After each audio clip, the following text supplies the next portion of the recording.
sur les prochaines.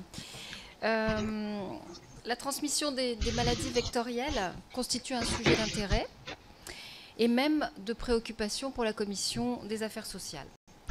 Notre rapporteur général, Olivier Véran, soutenu par l'ensemble des membres du groupe La République En Marche, a déposé le 19 juin dernier une proposition de loi visant à prévenir les maladies vectorielles transmises par les insectes. Par ailleurs, notre collègue Erika Barrett a souhaité que soient évaluées les mesures à mettre en œuvre pour éviter toute nouvelle épidémie de maladies vectorielles transmises par les moustiques.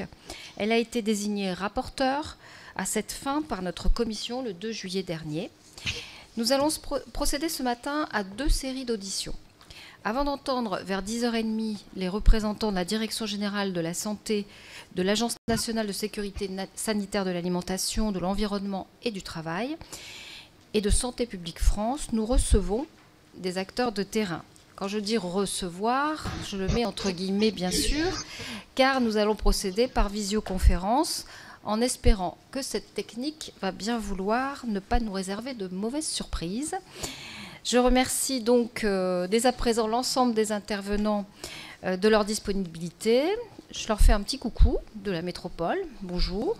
Pour l'agence régionale de... Merci.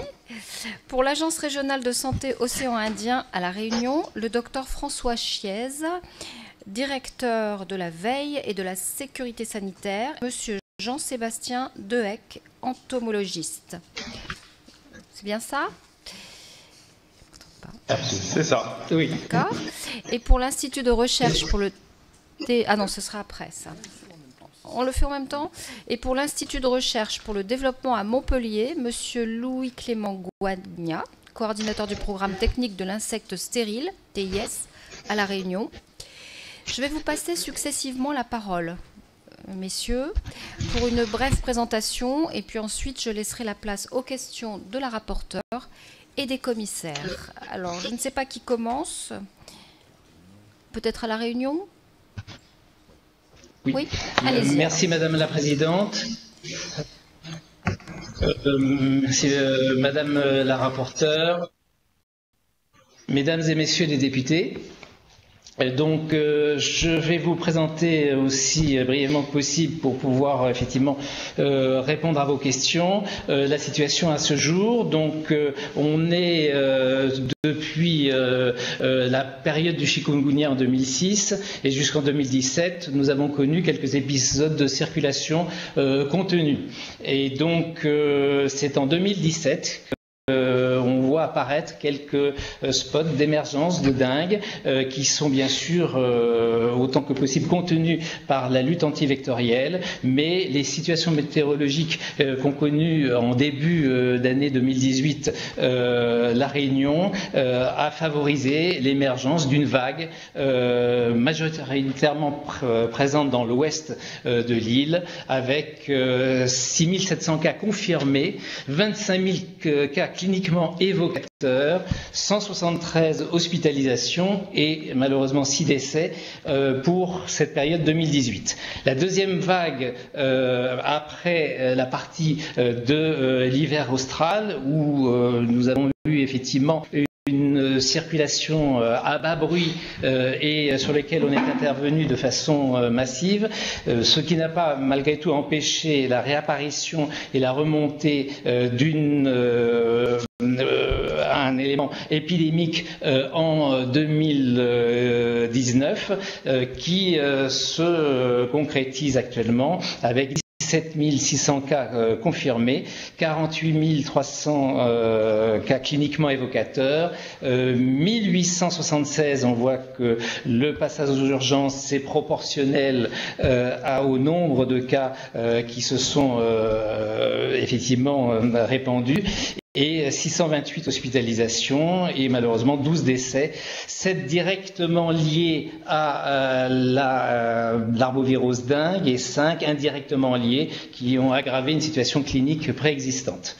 Donc on peut constater à ce jour une décroissance avec l'arrivée de l'hiver austral avec de l'ordre de 100 cas par semaine à ce jour. Un élément qu'il convient de souligner dès maintenant, le sérotype de la dengue pendant la première année en 2018 a été de type 2 et depuis 2019, on a vu apparaître des sérotypes de type 1 sur lesquels nous reviendrons en nombre relativement important, mais qui impactent effectivement notre prise en charge future. Donc les sujets se passent effectivement assez rapidement à partir du moment où on atteint un niveau d'une centaine de cas dans le cadre effectivement du dispositif et du plan Orsec. Et donc si le niveau 2A est activé le 28 avril 2017, qui identifie une circulation modérée autochtone, le niveau 2B va effectivement le 27 février 2018 être activé par le directeur général de l'ARS qui correspond à une intensification de la circulation du risque d'évolution vers l'épidémie et par la suite, à partir du moment effectivement où on dépasse et qu'on rentre dans la notion d'une épidémie de faible intensité, c'est le préfet qui prend la main et ce sera fait le 27 mars 2018 avec un passage en niveau 3. Et le 10 juillet 2018, le préfet va activer, avec l'avis bien sûr du directeur général de l'ARS, le niveau 4, c'est-à-dire l'épidémie d'une moyenne intensité de circulation.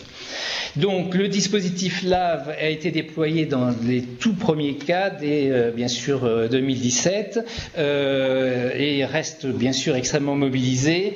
La lutte antivectorielle a été renforcée par des moyens exceptionnels dès mars 2018 avec des intérimaires qui ont été effectivement recrutés et qui sont toujours recrutés par l'ARS, avec les services du SDIS, avec le régiment des services militaires adaptés, le RSMA, avec des renforts venant de l'ARS à Mayotte. Et en 2019, la sécurité civile et la réserve sanitaire sont venus nous prêter main forte. Donc à ce jour, il a été décidé, et on reviendra sur ce sujet dans les échanges, sur un maintien de moyens conséquents durant l'hiver austral pour effectivement éviter une reprise d'un phénomène épidémique important en 2020. Donc la stratégie, c'est une intervention priorisée sur les cas isolés, les foyers émergents, l'intervention sur les zones actives, intervention des collectivités, la salubrité et sensibilisation, qui sont complétées par des traitements de nuit, et tout cela permet effectivement de limiter l'ampleur de l'épidémie. Ça me permet effectivement d'attirer votre attention sur le fait que nous avons été aidés par les projections, les estimations de l'Institut Pasteur de Paris, qui nous ont donné effectivement des chiffres qui ont été, et des courbes qui ont été affinées au cours du temps et qui nous ont permis de pouvoir constater que dans un premier temps, en 2018, nous étions entre la valeur de la courbe estimée par l'Institut Pasteur entre la partie médiane et la partie maximale, et que pour la deuxième courbe en 2019, nous avons été sur les premières estimations bien en deçà de ce qui avait été prévu, 2,5 points en deçà de ce qui avait été prévu au mois d'octobre. Et puis lorsque ça s'était affiné, nous avons pu suivre, je dirais, au mois le mois, l'évolution, et on a pu voir que nos actions ont permis de rester sur l'estimation médiane et en deçà de l'estimation médiane que nous avait présentée et proposé la modélisation de l'Institut Pasteur de Paris. Donc nous avons effectivement été aidés dans le cadre d'une collaboration parfaite entre la préfecture, le COP, donc le centre opérationnel préfectoral, les comités techniques d'arrondissement, par les conférences téléphoniques régulières avec bien sûr la DGS, auxquelles participaient bien sûr la CIR et le COGIC. Et ça nous a permis d'affiner nos nos actions en fonction des niveaux d'intervention. Autre élément qu'il convient de souligner, dès mars 2018, ce sont 600 PEC, donc parcours emploi compétent lutte antivectorielle, qui seront mis à la disposition des communes et des intercommunalités, avec 400 PEC pour la salubrité publique, 200 pour la sensibilisation, et nous sommes en train de renouveler ces PEC pour maintenir au moins pendant quelques mois, et on verra par la suite comment les choses évoluent, le même niveau d'intervention et d'appui auprès des mairies. Ces PEC sont payés essentiellement sur des crédits État et un complément bien sûr État ARS sur les deux types de PEC LAV que je vous ai effectivement décrits. Ce sont parmi les renforts complémentaires des volontaires du service civique ont été mobilisés au sein de la DGSCS, des collectivités, du rectorat, plusieurs vagues de réservistes de la réserve sanitaire sont venus appuyer et encadrer, donc 5 vagues de 3 réservistes, le service de la lutte antivectorielle mars et juin 2019, et un renfort en communication est venu par le biais du secrétaire général des ministères sociaux. Concernant effectivement la mise en place d'un certain nombre de techniques en dehors des techniques sur lesquelles on reviendra de lutte antivectorielle. À partir du mois d'août 2018, il a été décidé de renforcer et de mettre en place de façon plus systématique la distribution de répulsifs. Alors les répulsifs ont pour utilité à la fois de se protéger, mais surtout aussi de limiter le fait que les moustiques puissent se contaminer auprès des personnes virémiques. Donc, dès août 2018, la lutte antivectorielle a distribué aux personnes virémiques, aux foyers avec des enfants en bas âge, aux femmes enceintes et aux personnes âgées, 35 000 répulsifs dans un premier temps. Et actuellement, nous avons effectivement des commandes sur 30 000 autres répulsifs en fonction de l'évolution. La mise en place sur l'organisation du système de santé a été affinée. Les tests pour que l'on puisse effectivement intervenir, en particulier les agents de la lutte antivectorielle applicateurs, quels qu'ils soient, ont besoin de savoir pour être efficaces où sont les personnes et le plus rapidement possible qui sont virémiques et qui ont été contactées. Donc nous avons mis en place avec à la fois les médecins généralistes, donc l'URML, à la fois le site sud du CHU pour 2019, la mise en place de TROD, de tests rapides d'orientation diagnostique, qui a permis effectivement une intervention encore plus rapide des agents applicateurs de la LAV. Nous avons parallèlement, en fonction de la montée dans un deuxième temps plus importante, puisque nous avions eu, je ne l'ai peut-être pas dit, un pic à 500 cas par semaine en 2018 et en 2019 un pic à 1700 cas par semaine, et cela a généré obligatoirement une organisation de la prise en charge du système de santé qui était essentiellement concentrée sur le site sud du CHU, avec la mise en place d'une consultation dédiée aux urgences, individualisée, avec une possibilité de convocation 48 heures après. Et là aussi, nous avons donc constaté 36 passages aux urgences, 40 lits occupés, 2000 passages, comment dirais-je, aux urgences par la suite en 2019, ça c'était pour 2018, et plus de 600 patients hospitalisés en 2019. Et malgré effectivement cette importance de prise en charge au niveau des CHU, il n'y a pas eu de paralysie du système sanitaire et les choses se sont faites de façon fluide et on ne peut remercier les équipes du CHU et les médecins généralistes qui ont participé à cette situation. Donc le développement des tests rapides là aussi a été commandé par la CNAM et livré très rapidement à partir du moment où les décisions ont été prises. On sera peut-être amené à parler de ces tests que l'on va peut-être affiner, prendre des tests encore plus performants.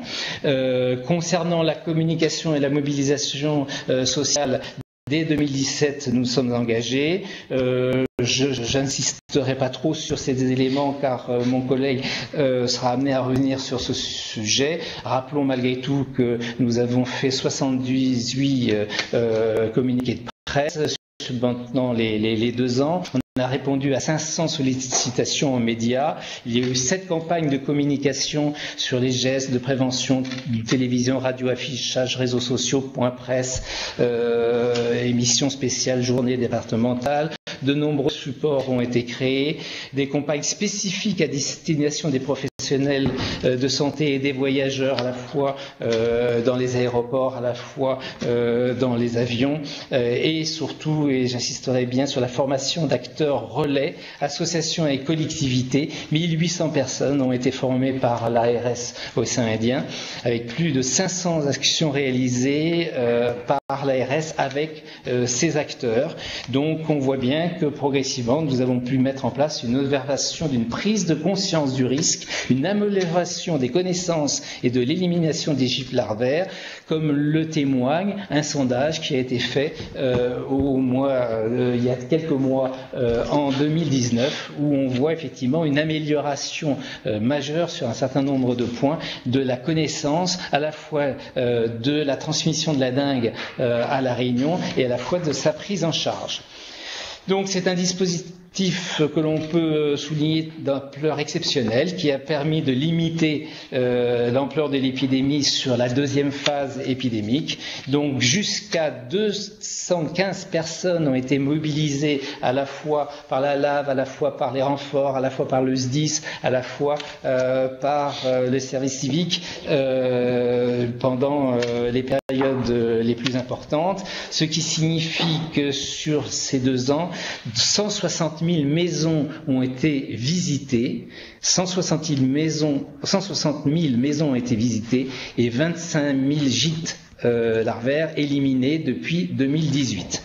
600 PEC, je le disais, ont été mobilisés au sein des collectivités et en appui au niveau des associations. 1800 partenaires ont été formés aux gestes de lutte et aux messages de prévention par l'agence.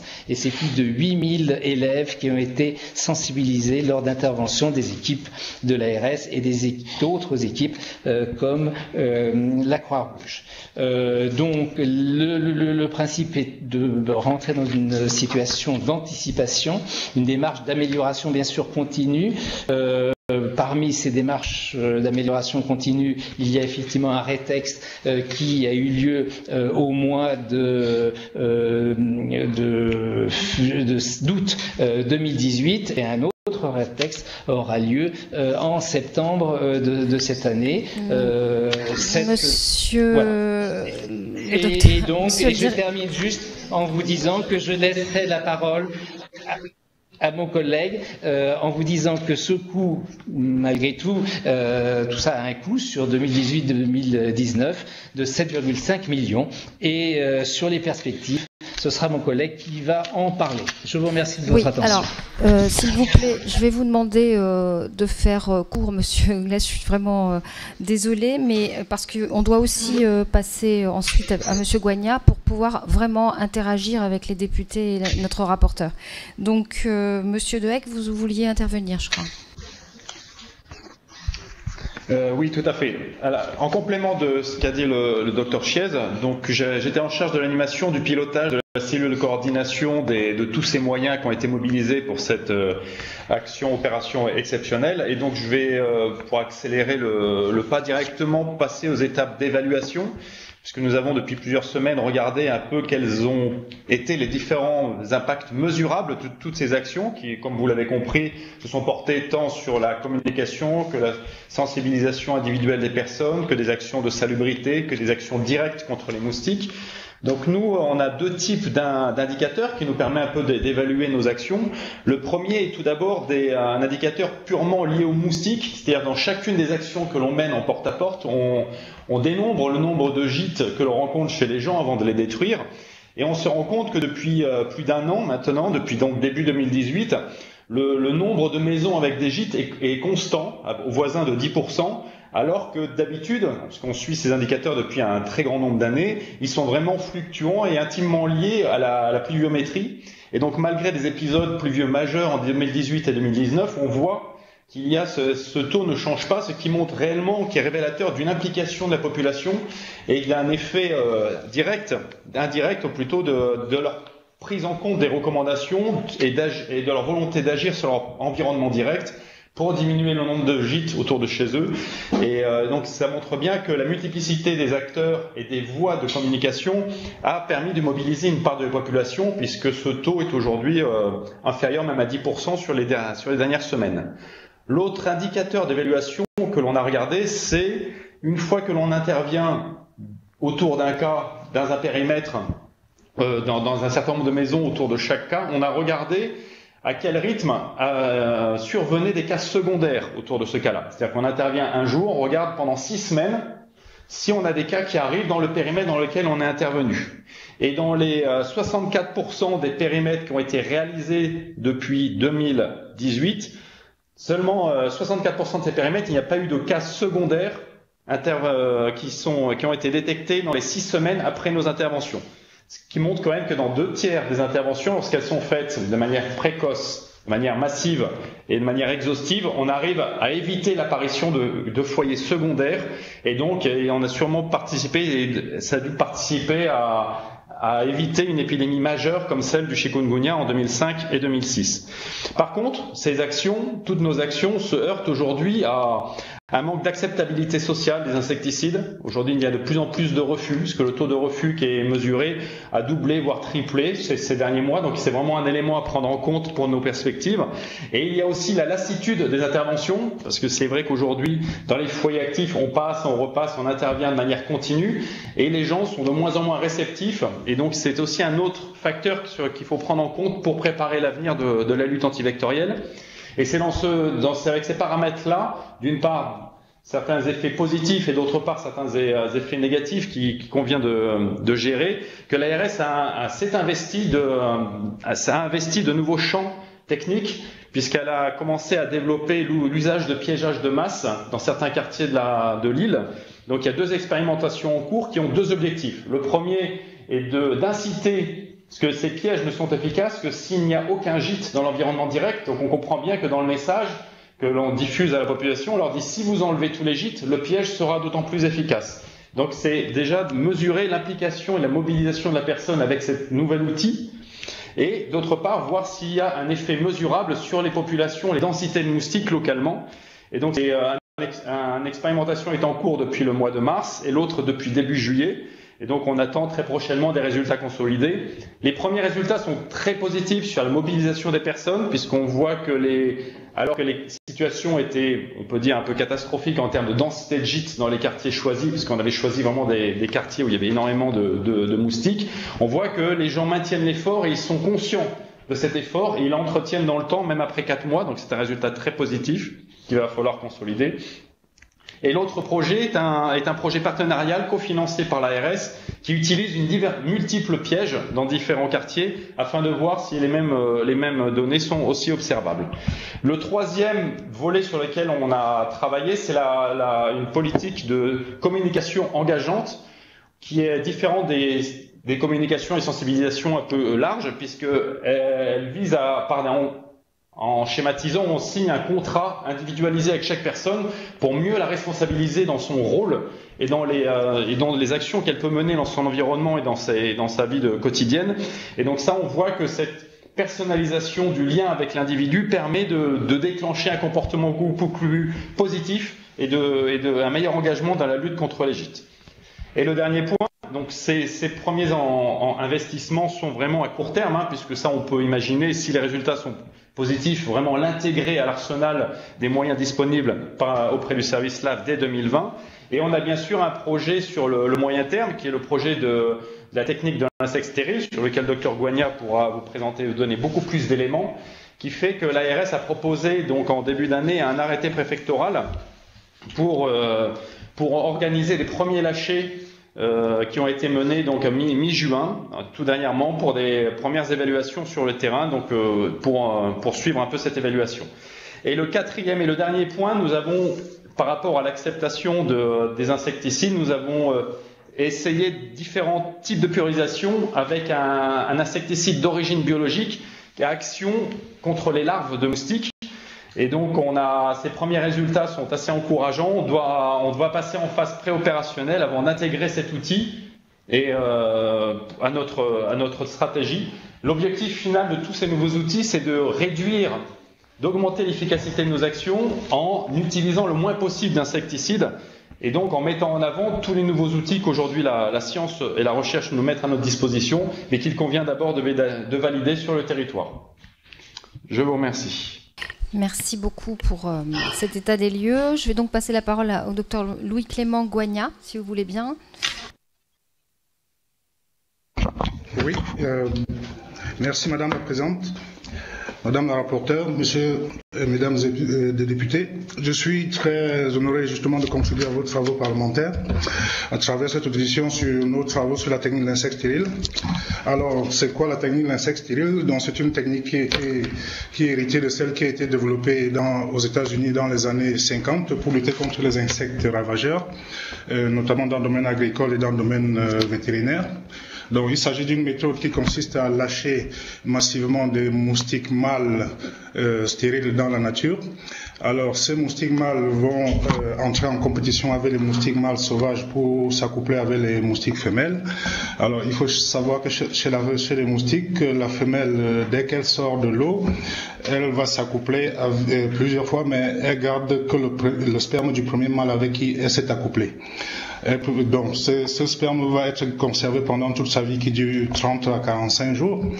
Et si ce premier mâle est stérile, donc elle va garder le sperme stérile toute sa vie et produire des œufs qui ne sont pas viables. Donc, on pense qu'en lâchant massivement des moustiques mâles stériles dans la nature, on va pouvoir provoquer un effondrement de la population de moustiques. Ainsi, cette diminution de la population de moustiques va permettre justement de prévenir des maladies telles que la dengue, le chikungunya, comme que la Réunion a connu récemment. Alors, cette technique a déjà fait ses preuves, notamment dans les années 60 aux États-Unis pour la lutte contre les ravageurs des bétails, les mouches tueuses que les États-Unis ont connues dans les années 60. Cette mouche s'appelait la Lucilie bouchère. Et aujourd'hui, cette technique continue d'être utilisée massivement dans plusieurs pays d'Amérique latine, et en Afrique du Nord et en Europe également pour lutter contre les mouches de fruits. Mais son utilisation pour la lutte contre les moustiques a été très peu testée, même si on peut anticiper les résultats.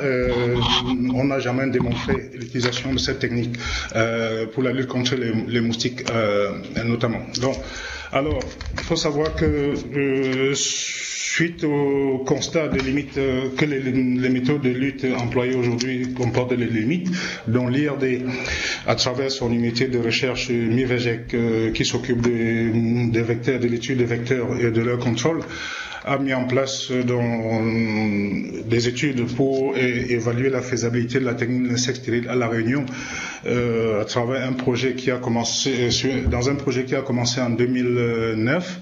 On est aujourd'hui à 10 ans depuis le début de ce projet et notre objectif était essentiellement de maîtriser toutes les étapes de développement de cette technique, en passant par la production des moustiques au laboratoire et développer des méthodes pour séparer les mâles des femelles. Vous pouvez éteindre le micro, s'il vous plaît? Voilà. Donc, développer des stratégies pour séparer les mâles des femelles, parce que je rappelle ici, on ne lâche que des mâles. Les moustiques mâles ne piquent pas. Il n'y a que des femelles qui piquent parce qu'elles ont besoin de sang pour se reproduire. Donc, notre intention n'est pas de lâcher un seul moustique femelle dans la nature. Donc, une fois les mâles séparés, on les rend stériles. Alors, comment on les rend stériles? L'avantage pour nous de cette technique, c'est que c'est une méthode, les méthodes utilisées pour la stérilisation, c'est essentiellement l'utilisation des rayons X. Alors, contrairement aux autres méthodes de stérilisation des moustiques qui sont employées ailleurs dans le monde, par exemple l'utilisation des moustiques transgéniques ou bien l'utilisation des substances chimiques. Alors, nous, nos recherches initiées en 2009 nous ont permis déjà de développer un savoir-faire à La Réunion en matière de production en masse de moustiques, leur stérilisation. Et nous sommes aujourd'hui rendus à une seconde phase, qui est la phase 2, qui vise à tester cette technique sur le terrain. Bon, je précise au préalable qu'en développant cette stratégie d'abord au laboratoire, nous avons pu démontrer que les mâles stériles produits au laboratoire et stérilisés par les rayons X sont capables de s'accoupler, d'entrer en compétition avec des mâles sauvages pour s'accoupler avec des femelles. Et cet accouplement rend nos moustiques stériles. Ce sont du moins, je parle ici des résultats essentiellement réalisés au laboratoire au cours des années précédentes.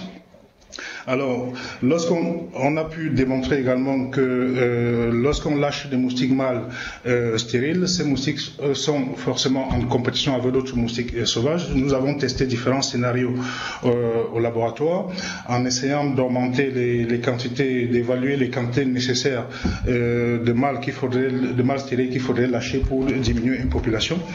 Donc, pour ne pas entrer dans le détail, on s'est rendu compte que lorsqu'on lâche des mâles stériles 5 à 10 fois plus, en nombre plus que les mâles sauvages, on est capable de provoquer un effondrement de 95 à 97% de la population de moustiques. Ça, c'est les résultats uniquement réalisés au laboratoire.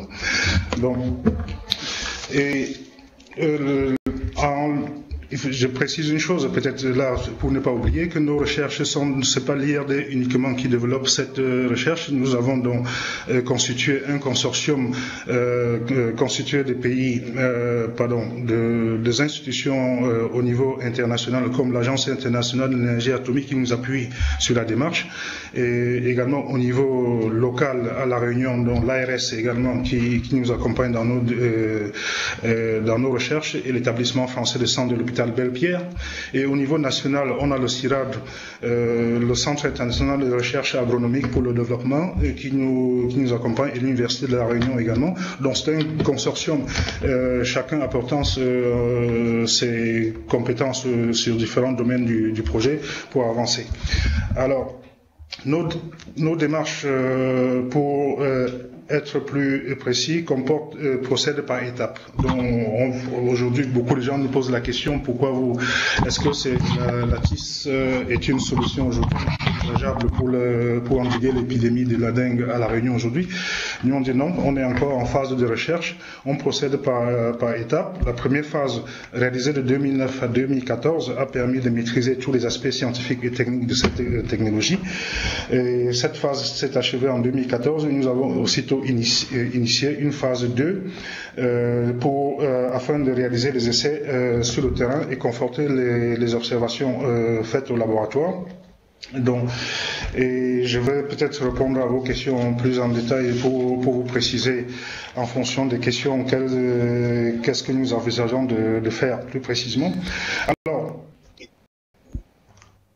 oui, donc je dis collectivement, les scientifiques de l'IRD et leurs partenaires justement ont développé un véritable savoir-faire aujourd'hui qui ouvre la voie pour les essais de la technique d'insectes stériles sur le terrain à La Réunion. Donc, certains essais ont été déjà faits récemment, mais ça n'a pas été facile parce qu'il y a eu au niveau national plusieurs blocages, dont le premier blocage c'est l'absence d'un cadre législatif permettant d'autoriser l'utilisation de la technique de l'insecte stérile aux fins de lutte antivectorielle. Alors, suite à cette préoccupation, le ministère de la Santé a, conjointement avec le ministère de la Transition écologique, initié plusieurs saisines au niveau national une première saisine confiée à l'Agence française de biodiversité pour évaluer les aspects des risques de la technique d'insectes stériles lorsqu'elle est appliquée pour la lutte contre les moustiques. Et une deuxième saisine a été également confiée au Conseil de santé publique pour évaluer l'intérêt pour la santé publique.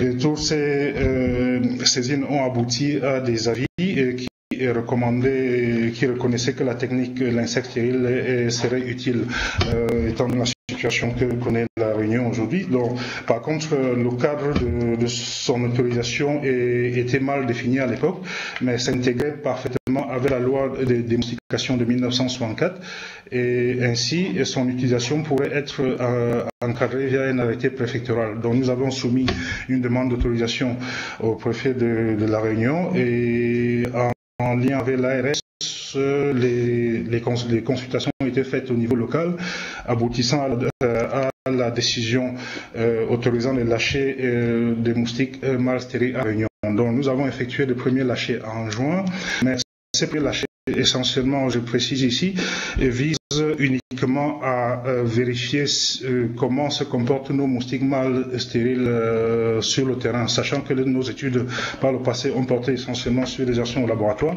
Donc, on s'est vérifié leur comportement, est-ce qu'ils se dispersent, est-ce qu'ils sont capables de survivre dans la nature une fois lâchés, parce que ces informations sont utiles pour l'élaboration de la stratégie d'intervention qui sera mise en place lors de la phase de démonstration et d'évaluation d'efficacité ultérieurement. Donc je vais m'arrêter ici et j'essaierai de répondre à vos questions. Merci. Si vous voulez bien, je vais passer la parole maintenant à notre rapporteur, Erika Barrett. Merci Madame la Présidente. Messieurs, merci pour cet exposé très complet. Moi, je voudrais poser quelques questions. Alors, je vais les faire en vrac et il y en a plusieurs.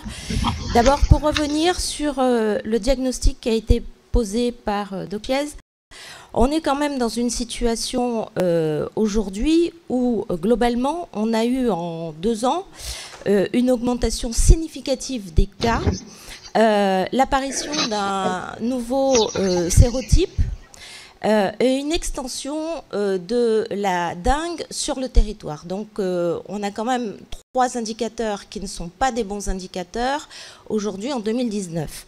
Donc ma question est, est-ce que les moyens qui ont été mobilisés sont les bons moyens? Est-ce que la gouvernance qui a été mise en œuvre, laquelle a été la bonne? Parce que aujourd'hui, au regard des chiffres que nous avons de Santé publique France, la situation n'est pas excellente. Vous parliez d'anticipation tout à l'heure. Est-ce que l'anticipation ne devait pas être, non pas en mars 2018, puisqu'en mars 2018, nous étions déjà dans la crise, mais bien en 2017, puisqu'en 2017, nous avions déjà des éléments qui auraient dû nous alerter.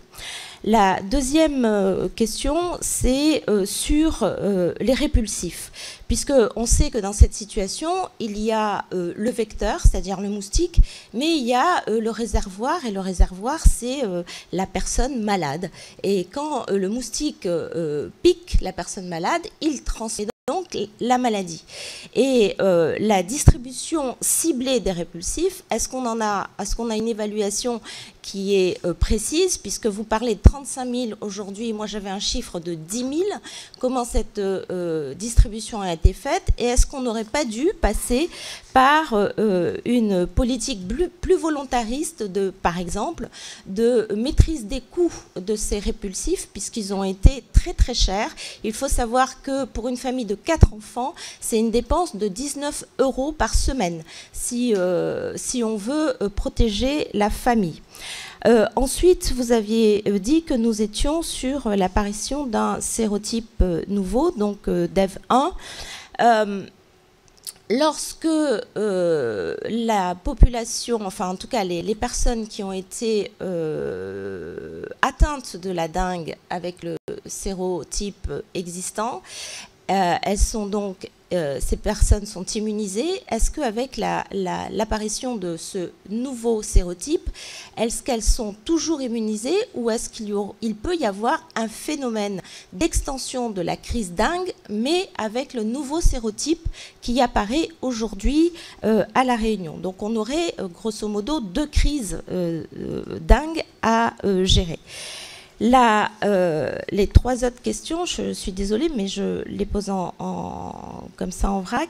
Vous avez parlé de maintien des moyens conséquents sur l'hiver austral. Est-ce que vous pouvez nous préciser quels sont ces moyens conséquents pendant l'hiver austral?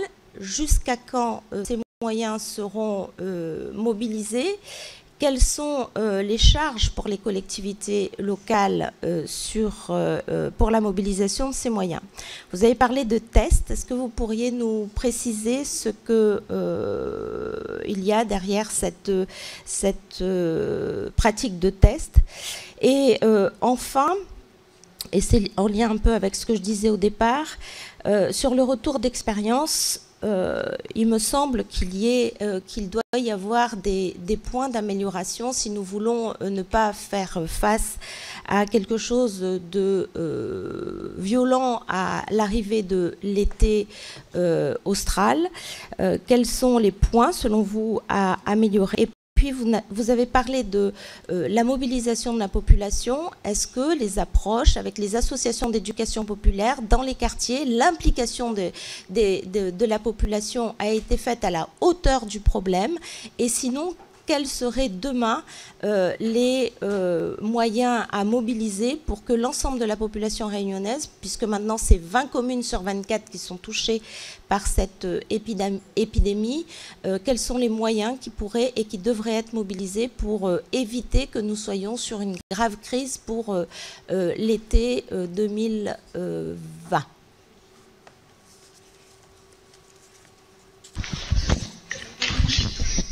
Alors, je ne sais pas si Madame vous souhaitez répondre. Pardon. Merci. Merci Madame la Présidente, Madame la rapporteure.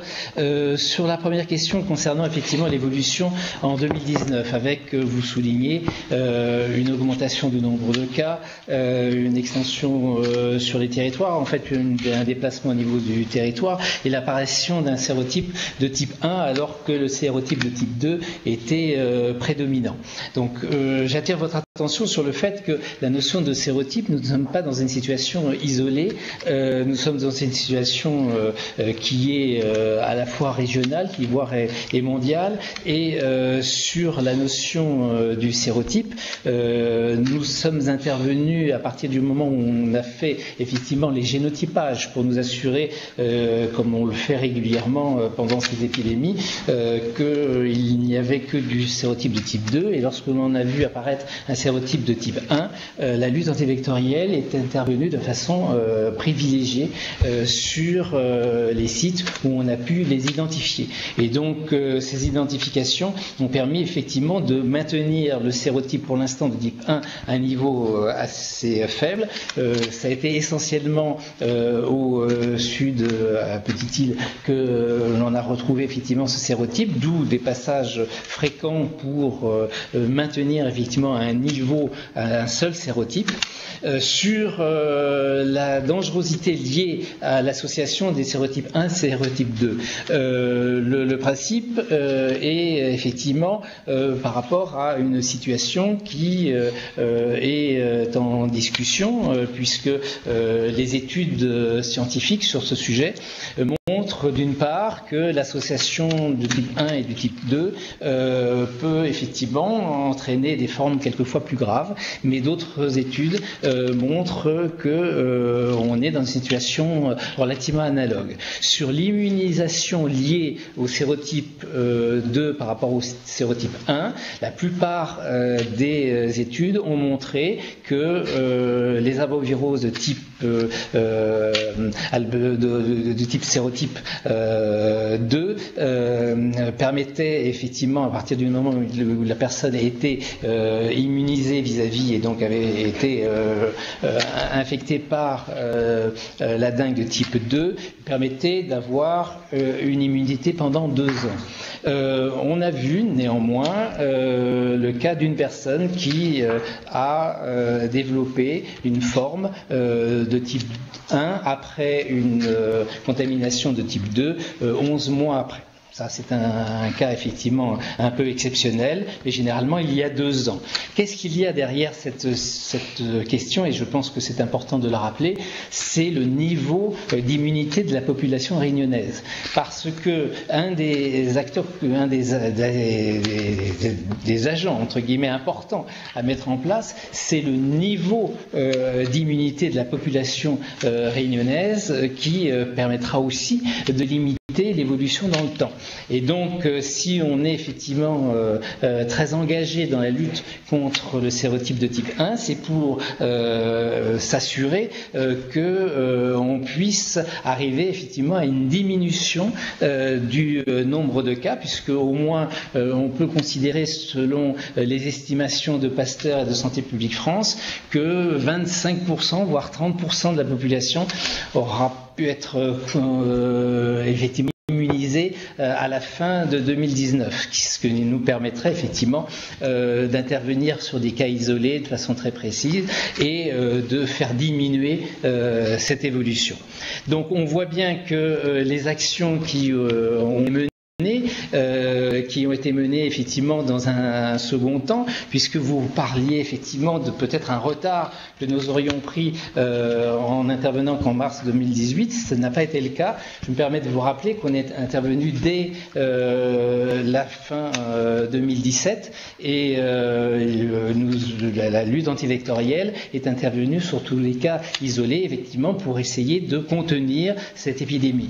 Je ne vous apprendrai pas que en 2018, nous sommes retrouvés sur une situation particulièrement complexe au niveau des situations météorologiques, des cyclones, des tempêtes tropicales qui ont fait que toutes les conditions étaient requises pour la multiplication, malheureusement, début 2018, effectivement, de l'expansion de cette épidémie et en parallèle aussi le peu de mobilisation de l'ensemble des communes, car ils avaient d'autres sujets à traiter, des éboulements de terrain, des situations relativement complexes. Donc il y a eu non pas un retard à la prise en charge par la LAV, puisqu'elle a commencé dès 2017, mais une situation météorologique grave qui a traversé pendant plusieurs mois la Réunion et qui n'a pas permis d'intervenir dans des bonnes conditions pour la lutte antivectorielle sur les cas émergents de la dengue. Sur la notion des répulsifs, on a effectivement un élément qu'il faut effectivement souligner, c'est bien 35 000 répulsifs qui ont été donnés et présentés, achetés. Alors si le chiffre est un peu différent, c'est-à-dire que nous avons eu effectivement des venus qui sont venus de métropole, mais il y a eu des retards sur ces arrivées et donc l'ARS a pris sur elle d'acheter effectivement des répulsifs pour qu'ils puissent être effectivement diffusés dans les conditions dont que je vous ai précisées préalablement, notamment auprès des personnes, vous le soulignez très justement, qui sont elles-mêmes virémiques, qui peuvent effectivement contaminer des moustiques et contaminer d'autres personnes, effectivement d'autres personnes à risque. C'est un sujet compliqué puisque nous avons eu des discussions sur la notion de l'achat, des coûts, et c'est un domaine qui conviendra effectivement de développer. Nous avons en tête, et vous l'avez probablement vous-même en tête, une expérience un petit peu négatifs sur les répulsifs à l'issue du chikungunya, où il y a eu effectivement une distribution des répulsifs de façon gratuite à la population et qui, à l'époque, n'ont pas été suivis effectivement d'utilisation. Il y a des résistances à l'utilisation du répulsif, ne serait-ce que liées à quelques réactions quelquefois cutanées ou l'inquiétude d'avoir effectivement des réactions cutanées, et donc cela va bien effectivement dans le sens de la nécessité d'expliquer, d'accompagner à la fois par tous les acteurs, ceux de la LAV, à la fois des associations, de l'intérêt que ça leur représente, à la fois pour l'individu qui est malade, mais aussi pour la collectivité et pour prévenir par rapport aux autres personnes qui pourraient être contaminées par le moustique qui piquerait une personne qui serait réservoir de la dengue. Sur le sérotype, donc, on en a longuement parlé, donc sur ce sujet.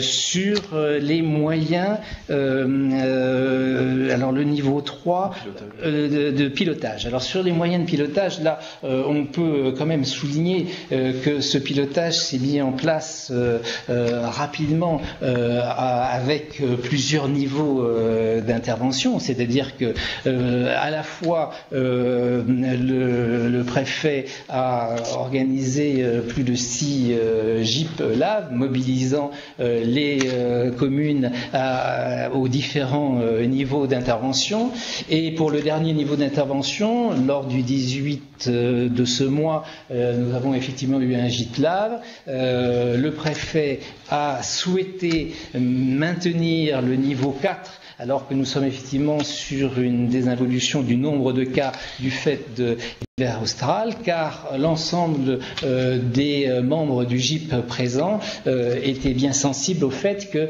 passer d'un niveau 4 à un niveau 3 était un message qui aurait pu être mal compris et qui montrait une démobilisation éventuellement des pouvoirs publics vis-à-vis de cela.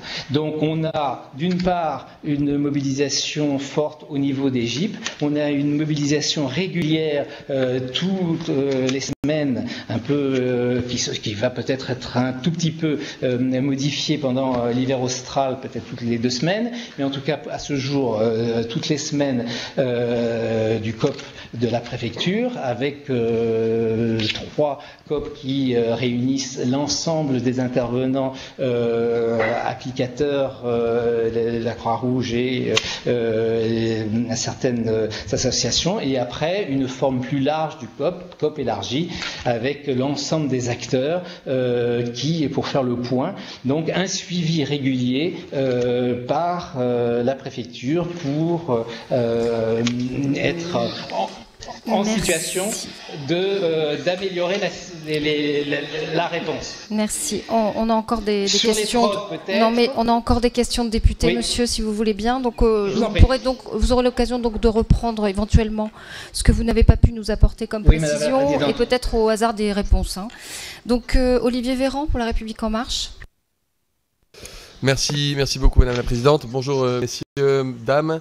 Notre groupe est signataire d'une proposition parlementaire de loi qui vise notamment, dans ses articles, à pouvoir diffuser à la métropole les méthodes de castration des moustiques telles que vous les avez décrites et qui existent à titre expérimental sur l'île de la Réunion. Vous avez parlé des radiations UV. C'est vrai qu'il y a d'autres techniques qui existent. Vous avez cité à titre d'exemple le génétiquement modifié. On peut aussi avoir recours à une bactérie notamment. Vous avez donné beaucoup de réponses aux questions que je voulais vous poser, notamment sur le fait qu'il faut effectivement, vous prévoyez à peu près 4 à 5 fois plus de moustiques stérilisés que de moustiques sauvages pour être capable d'avoir une extinction de l'espèce. Moi, j'avais 2 questions à vous poser, une qui est toute bête, mais pourquoi est-ce que dans la nature, est-ce qu'un moustique femelle ne va pas rechercher un autre partenaire si elle n'a pas été fécondée après un rapport avec un mâle stérilisé ? Ça, c'est la première question. Et la deuxième question, c'est que, au-delà de l'impact effectivement très toxique de ce type de moustiques dans la nature, on sait néanmoins que les larves dans les eaux stagnantes peuvent contribuer au filtrage de celles-ci et débarrasser d'un certain nombre de bactéries qui y vivent. Est-ce qu'on a pu évaluer l'impact à La Réunion de la destruction massive de larves sur les eaux? Et puis enfin rappeler à mes collègues que effectivement vous avez la gentillesse d'ailleurs aujourd'hui de nous consacrer du temps depuis l'île de la Réunion, mais ce qui concerne aujourd'hui l'île de la Réunion et quelques autres territoires d'outre-mer est quelque chose qui concerne, et on le sait avec certitude, l'ensemble du territoire métropolitain demain et même l'ensemble du territoire européen. Et on rappelle que la présence des moustiques tigres maintenant sur le continent européen est désormais considérée comme irréversible. Ces moustiques tigres avaient colonisé à peu près 20 départements français métropolitains en 2014. Ils étaient présents dans 52 départements l'année dernière et on imagine bien qu'ils seront encore plus nombreux cette année, l'année prochaine, et que les premiers cas de dengue, de chikungunya, de West Nile, de tous ces arbovirus, de tous ces arboviroses ont déjà été enregistrés en métropole. Merci. Oui, Monsieur Alain Ramadier pour les Républicains. On répondra après. Hein. Je vous laisse noter les questions. Merci. Oui, Madame la Présidente, Mesdames, Messieurs, le préfet de la Réunion avait réuni le 10 juillet 2018 les membres du GIPLAV. À cette occasion, il avait été rappelé l'importance de la complémentarité des actions menées par les différents acteurs et le nécessaire maintien de cette mobilisation. Aussi, le passage au niveau 4 du dispositif Orsec s'était accompagné du lancement ou du renforcement de plusieurs dispositifs de lutte contre la dengue, prévoyant notamment, je cite, l'accélération du recrutement des contrats aidés parcours emploi compétences, dédiés notamment au renforcement des opérations de nettoyage de l'espace public, c'est-à-dire des points d'eau où naissent et se développent les moustiques. Or, comme nous le savons, ce dispositif qui a remplacé les contrats aidés est plus onéreux et davantage contraignant pour les employeurs, notamment les associations.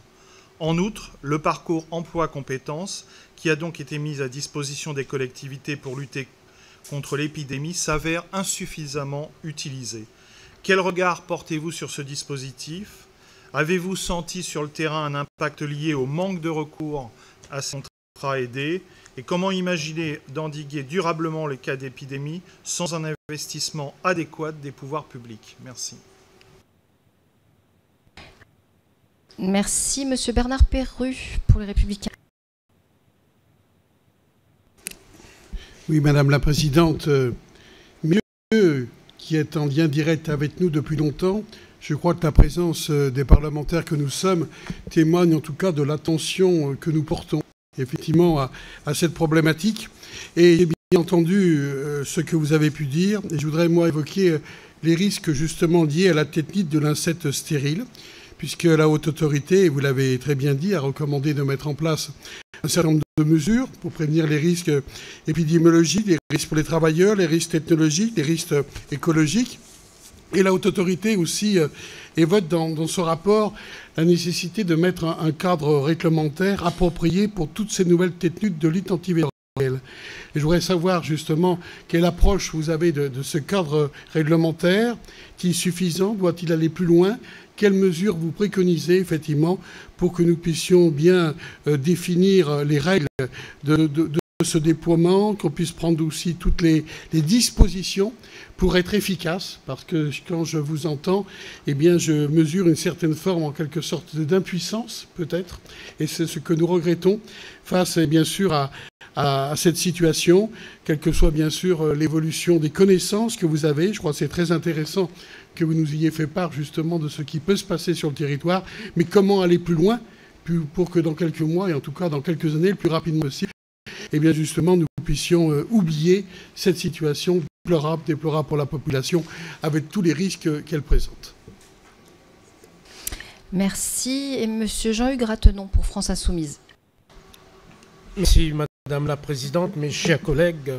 Je tiens tout d'abord à vous remercier pour la mise à l'ordre du jour de ce sujet important pour La Réunion, mais aussi pour l'ensemble de la France. En effet, l'épidémie que nous venons de traverser a été particulièrement importante et grave. Pourtant, elle était prévisible. La modification de notre climat fait que les foyers de moustiques sont de moins en moins touchés par l'hiver austral et donc les maladies vectorielle reste présente. Nous l'avons vu à La Réunion et je tiens à saluer notamment l'Agence régionale de santé qui a pu émettre l'alerte assez tôt sur ce sujet, mais qui n'a malheureusement pas été écoutée. Pour ma part, dès le début de mon mandat à l'Assemblée nationale, j'ai alerté sur le danger qui a été grandement aggravé par la diminution du nombre de contrats aidés. J'aimerais savoir si la technique de l'insecte stérile sera suffisante pour empêcher de nouvelles épidémies. Avez-vous une prévision de son impact dans le temps, notamment sur la période qui arrive? Aujourd'hui, nous savons que la méthode la plus efficace est la lutte mécanique. Avons-nous aussi des indications sur les risques écologiques liés à la technique de l'insecte stérile? Pouvez-vous nous éclairer là-dessus? Je voudrais aussi vous poser une autre question. Pour pouvoir prévenir efficacement de nouvelles épidémies de maladies vectorielles, ne pensez-vous pas qu'il faudrait renforcer le service de lutte qui aurait un nombre d'emplois pérennes plus important, permettant à la fois la lutte mécanique, mais aussi la recherche scientifique? Je vous remercie. Merci, Madame Janine Dubié, pour Liberté Territoire. Oui, merci Madame la Présidente. Merci à tous les intervenants pour cet éclairage fort utile et fort intéressant. Et merci aussi à notre rapporteur Erika Barret qui a porté ce sujet jusqu'au bout pour nous permettre d'avoir ces auditions aujourd'hui. Alors, moi j'ai bien compris que le sujet en fait porte essentiellement sur des actions de prévention, à la fois pour éliminer les gîtes larvaires, mais aussi pour œuvrer au fait que ces moustiques ne se reproduisent pas. Donc j'aurais moi une question très précise, c'est quelle est l'espérance de vie et les capacités de dispersion en milieu naturel de ces moustiques stériles qui sont élevés en laboratoire? Et comme cette technique touche à la génétique et à la transformation génétique, est-ce que à un moment, est-ce que là-dessus aussi il y a un travail qui est fait avant de pouvoir la dupliquer, parce que comme cela a été dit, ça concerne aussi des départements de métropole. Merci. Merci. Pierre Daréville pour le groupe GDR. Oui, merci Madame la Présidente. Je voudrais savoir de quelle façon, dans la lutte qui a été organisée contre le développement de cette épidémie, vous avez pu prendre en compte les inégalités sociales et territoriales qui existent à La Réunion, d'une part. D'autre part, savoir, selon vous, de manière un peu ramassée, qu'est-ce qui vous fait défaut pour que l'action menée soit réellement pleinement efficace? Et enfin, quelles sont les leçons que nous pouvons tirer de l'expérience qui est la vôtre pour pouvoir intervenir à temps et de bonne façon face à ce type d'épidémie? Merci. Donc je vais vous repasser la parole pour répondre à ces diverses interventions, chacun à votre tour, de manière à nous permettre de conclure cette audition, si vous en êtes d'accord, pour cette première table ronde, puisque nous en avons une seconde qui va enchaîner quand nous vous quitterons. Donc je ne sais pas qui commence. Oui, je prends la parole justement pour répondre aux questions relatives à la technique de l'insecte stérile. Voilà, il y a beaucoup de questions.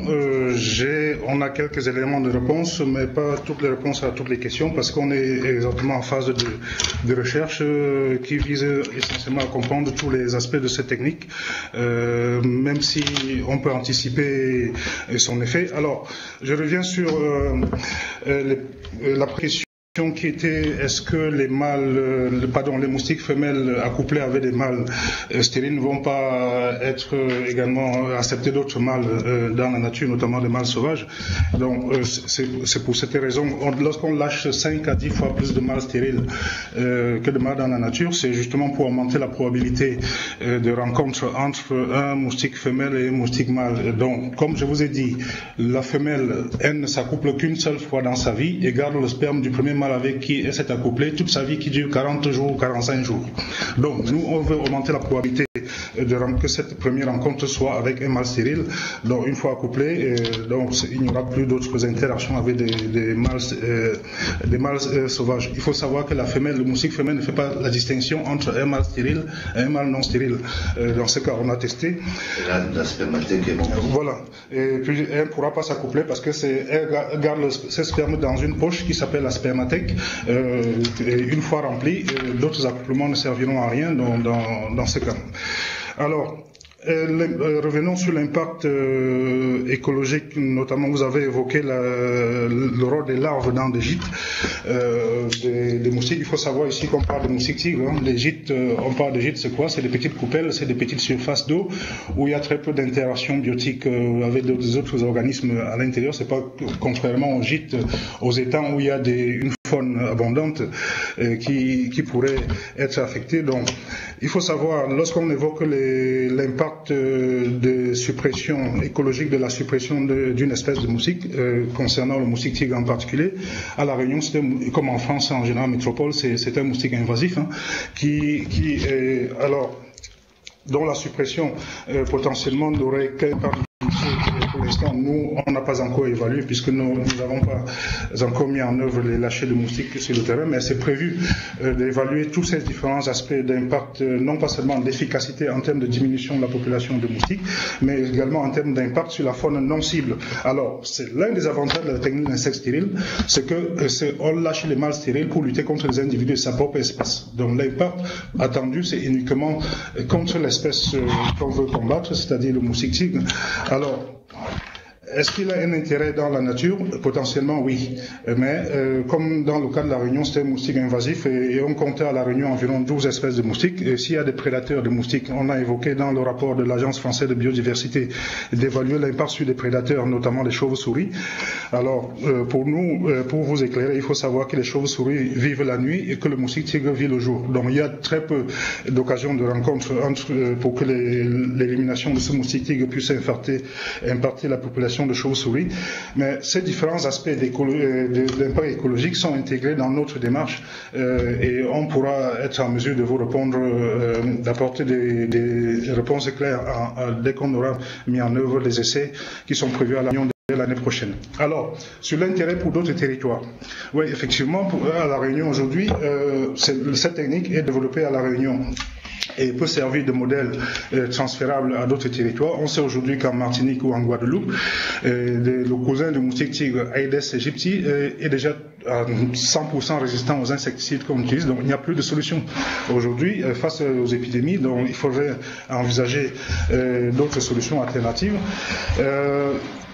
Il y a déjà d'autres territoires qui ont fait la demande, notamment la Guadeloupe, et un projet d'étude de faisabilité également envisagé en Guadeloupe.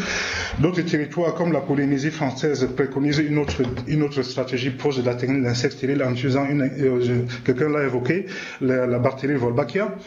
C'est une bactérie qui existe naturellement chez les populations d'insectes, mais sauf que les moustiques qui vivent aisément avec cette bactérie, mais pour pouvoir sélectionner au caractère la bactérie qui rend stérile le moustique, il faut importer cette bactérie d'une autre espèce d'insecte. Donc pour nous, le statut de moustique infecté de Wolbachia n'est pas encore clarifié.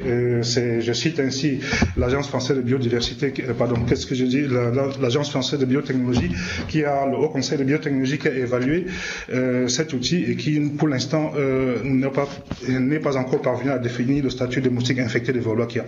Aujourd'hui, à Nouvelle-Calédonie, il préconise également une autre solution, mais pas la solution de suppression des moustiques, mais la solution de remplacement des populations en remplaçant les moustiques par une population qui est incapable de transmettre la dengue. Alors, sachant qu'ils utilisaient également la bactérie Wolbachia pour sélectionner ce caractère. Donc, ces aspects, pour nous, je ne m'attarderai pas sur ces aspects, mais c'est juste dire que le risque de la technique d'insectes stériles ont été anticipés. On a fait une réflexion en amont pour mettre en avant les avantages et les risques liés à la technique de moustique transgénique, la transgénèse, à la technique d'utilisation de moustique Wolbachia et à la technique de stérilisation par des procédés physiques, dont la stérilisation qui est une technique qui est couramment utilisée aujourd'hui en domaine médical, notamment pour la stérilisation de postes de sang. Donc c'est le même procédé qu'on utilise pour la stérilisation du moustique. Donc on a fait tous ces constats et on s'est rendu compte que la technique d'insecte stérile telle qu'elle est développée à La Réunion aujourd'hui est la plus acceptable pour la Réunion et pour la France en général. Alors, nous, notre démarche justement de recherche, c'est de mettre à jour un ensemble d'informations dont l'intégration serait susceptible de nous amener à faire des propositions concrètes pour son utilisation à large échelle à La Réunion et au-delà de La Réunion. Donc, pour l'instant, on n'a pas toutes les réponses quant à l'efficacité de cette technique et c'est ce que nous envisageons de faire. Alors, vous avez posé la question, je vais très vite, vous avez posé la question sur la capacité de dispersion et la capacité de survie des mâles stériles sur le terrain. Alors, nous on y est, hein, dans les premières expériences ont eu lieu en juin dernier. Justement, on a donc, suite à l'obtention des autorisations via l'arrêté préfectoral, nous on a effectué des lâchers de moustiques mâles stériles à La Réunion, dans l'intention essentiellement de mesurer la capacité de dispersion et la capacité de survie. Alors, pour l'instant, on n'a pas encore fait les analyses des résultats obtenus, mais je peux vous dire déjà que d'après les premiers résultats, nos mâles stériles survivent aussi bien que les mâles sauvages dans la nature et ils sont capables de se disperser toujours aux mêmes distances comme on sait chez le moustique tigre, ils se dispersent très peu, 50 à 70 mètres maximum. Donc nos mâles stériles relâchés récemment du moins se comportent convenablement, du moins par rapport à nos attentes. On est très surpris de voir déjà qu'ils se comportent très bien dans la nature et parviennent à survivre. On va répliquer cette expérience notamment en septembre et en novembre à différentes saisons, parce qu'à différentes saisons on peut s'attendre à l'expression de différents facteurs environnementaux susceptibles d'impacter la capacité de survie ou la dispersion de moustiques. Donc on va prendre tout ça en compte pour pouvoir établir à la fin si nos moustiques sont capables, on peut lâcher les moustiques mâles stériles en toute saison à La Réunion. Alors je précise que l'intérêt de la technique d'insecticide telle qu'elle est développée, c'est qu'elle réside dans le fait que le mode de stérilisation c'est uniquement par exposition au rayon X. Alors, contrairement aux manipulations génétiques, donc on n'est pas justement dans la transgénèse ici, même s'il y a des mutations. Vous avez évoqué les transformations génétiques. Oui, c'est certainement des mutations qui sont dues à l'exposition ionisante, mais ces mutations, même si elles ont lieu, provoquent la stérilité des moustiques et donc ne peuvent pas être transférées à la génération suivante, puisque ces moustiques sont stériles. Donc c'est contrairement, c'est peut-être la principale crainte lorsqu'on évoque les moustiques transgéniques ou bien les moustiques Wolbachia, c'est que ce caractère puisse se passer à la génération suivante. Merci beaucoup pour ces réponses. Je vais passer pour terminer au docteur François Chiez et monsieur Deheck, si vous le souhaitez, pour apporter d'autres éclairages et ensuite nous conclurons notre table ronde, si vous le voulez bien. Merci. Voilà, avant de laisser Dr Chiez clôturer, je voudrais juste répondre à la question sur l'impact de la lutte mécanique sur la biodiversité, sur est-ce que d'autres espèces peuvent être impactées par la réduction des moustiques. Il faut comprendre qu'à La Réunion, le moustique tigre est une espèce considérée comme invasive, c'est-à-dire qu'elle a dû envahir l'île entre il y a 100 et 150 ans. Elle est essentiellement présente en milieu urbain et aujourd'hui il n'y a aucun animal ou autre insecte qui est directement dépendant de cet insecte. Et donc il est vrai que l'ensemble des actions, a priori, ne vont pas déséquilibrer les équilibres en place, d'autant plus qu'on agit essentiellement en milieu urbain où la biodiversité est déjà malheureusement très réduite. Donc c'est vrai que par rapport à ça, l'effet attendu sur les effets collatéraux sont difficilement envisageables. Après, juste pour compléter sur la TIS, l'ARS soutient le projet TIS parce que cette technique aujourd'hui a vraiment un statut administratif et peut permettre une réelle utilisation en métropole et en Europe, puisque déjà plusieurs pays en Europe utilisent cette technique. Alors toutes les autres techniques, aujourd'hui, il y a un flou administratif et juridique qui fait qu'on ne peut pas imaginer développer un projet dans ces conditions-là sans que soient tranchés des avis scientifiques sur les autres types de moustiques stériles. Merci Madame la Présidente. Je vais me permettre de répondre à deux des questions effectivement de messieurs les députés. Donc notamment les emplois PEC qui ont été annoncés lors du GIPLAV en 2018. Donc une situation qui est à souligner, puisque je pense qu'à un moment donné, on aurait peut-être probablement dû dire des PEC-LAV pour bien identifier effectivement leur fonction. La raison pour laquelle il y a eu un retard à la mobilisation et au recrutement des PEC-LAV tient moins effectivement à leur coût qu'au mélange avec les emplois aidés précédents. Je souligne le point que les PEC-LAV sont des PEC qui sont spécifiques, avec une prise en charge de 74% par l'État, je le rappelle, et une prise en charge qui va jusqu'à 95% en complément par l'ARS. Donc on voit bien aujourd'hui qu'il y a eu un retard effectivement par rapport à une inquiétude par rapport au coût de ces PEC qui sont très utiles. Et la question qui va se poser, c'est effectivement un renouvellement pour l'année à venir qui apparaît comme absolument indispensable à la fois pour les mairies, les intercommunalités et aussi pour les associations. Donc effectivement, je pense que c'est un dispositif extrêmement efficace. Sur le point de l'inégalité sociale, nous travaillons avec les CCAS et de façon en proximité, et les PEC aussi sont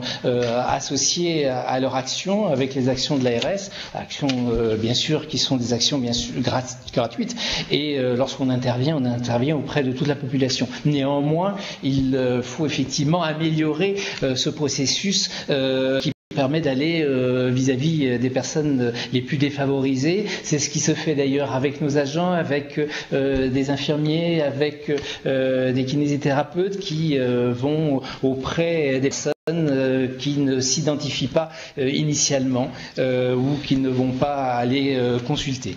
Sur la nécessité effectivement, qu'est-ce qu'il convient de faire, il ne m'appartient pas d'avoir une réponse, ce serait prétentieux de ma part, mais en tout cas de donner des pistes, c'est une réponse rapide, comme ça a été souligné, de la part à la fois de la lutte antivectorielle et de tous celles et ceux qui y participent, mais aussi des collectivités. On a bien vu qu'il y a eu un retard au démarrage et on ne peut pas stigmatiser les uns et les autres. Il y avait des situations météorologiques qui n'ont pas favorisé, mais l'alerte, comme ça a été souligné, a été faite dès 2017 et les journaux peuvent en témoigner. Et d'autre part, par rapport à ce qu'il faudrait faire le plus efficace par rapport à votre question, monsieur le député, je pense qu'il faut absolument intervenir de façon massive pendant les périodes, je dirais, d'hiver, qu'elles soient australes ou non australes, pour pouvoir éliminer effectivement la résurgence, la réapparition de gîtes larvaires. On sait bien que la dengue, c'est une maladie qui est partout de par le monde, 500 millions de cas, et donc les conditions climatiques font que malheureusement on est dans une situation qui est inquiétante. Mais le fait d'intervenir pendant les périodes où le moustique est fragile est un élément majeur. Le fait aussi de former les personnes en amont, que ce soit les acteurs, que ce soit la population, montre bien que le fait de connaître ne suffit pas pour faire, et donc ce sont toutes les études que nous avons